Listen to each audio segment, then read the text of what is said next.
নবীর উম্মতের দল, আমাদের অনেকের মা বাবা এখনো জীবিত আছে, আর অনেকের মা বাবা জীবিত আছে। অনেকের মা বাবা দুনিয়া ছেড়ে চলে গেছে রে বান্দা।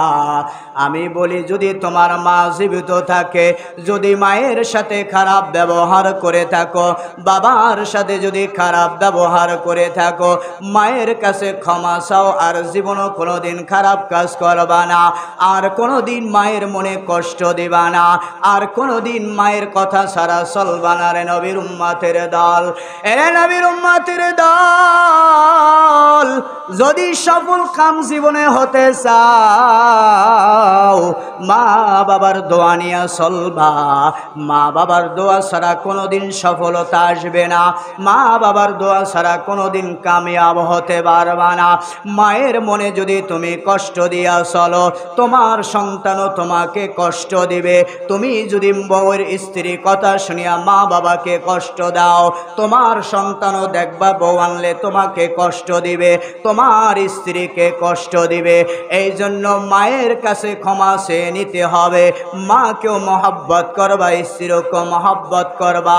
মায়ের মর্যাদা মাকে রাখবা, স্ত্রীকে স্ত্রীর মর্যাদায় রাখবা, সন্তানকে সন্তানের মর্যাদায় রাখবা, বাবাকে বাবার মর্যাদায় রাখবা।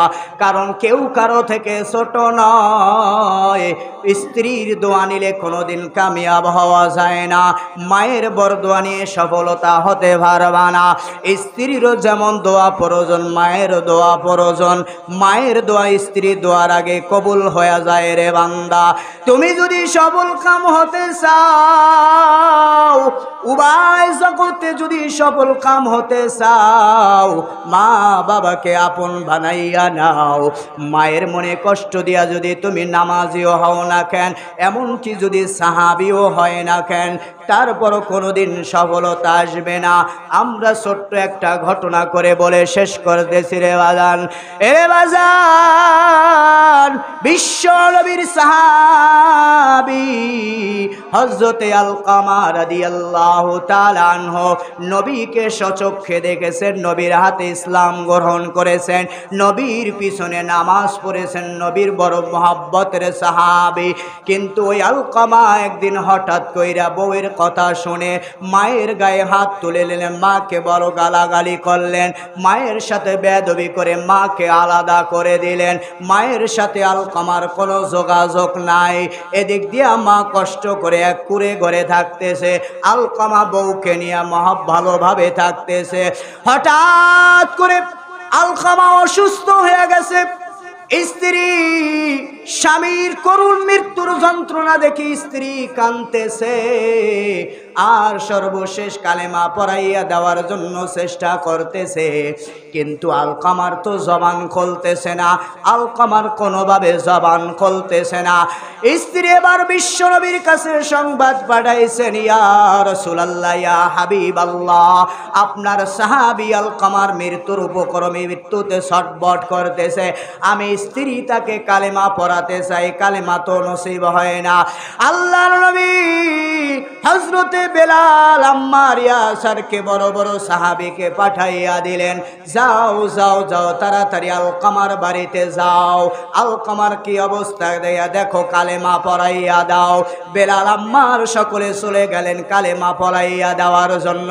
কিন্তু আলকামার জবান থেকে কোনো শব্দ বের হয় না, শুধুমাত্র মৃত্যুর যন্ত্রণায় ছটফট করে চিৎকার করতেছে। আর চিৎকার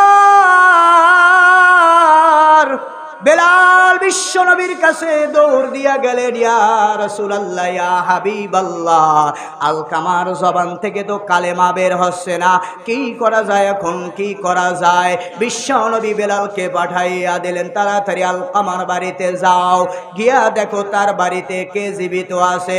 গিয়া সংবাদ নিয়ে দেখে আলকামার বাবা ছোটকালে মারা গেছে।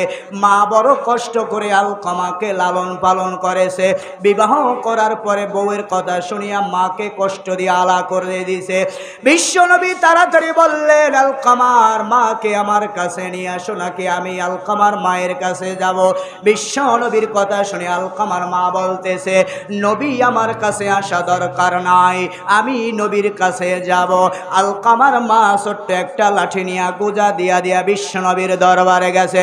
আল্লাহ নবী আলকামার মাকে দেখে তিনি উঠে দাঁড়ালেন আর বলতেছেন, ও মা, তুমি কোনো সময় মিথ্যা কথা বলবা না, সত্য কথা বলবা। একটা তোমাকে কথা আমি জিজ্ঞাসা করি।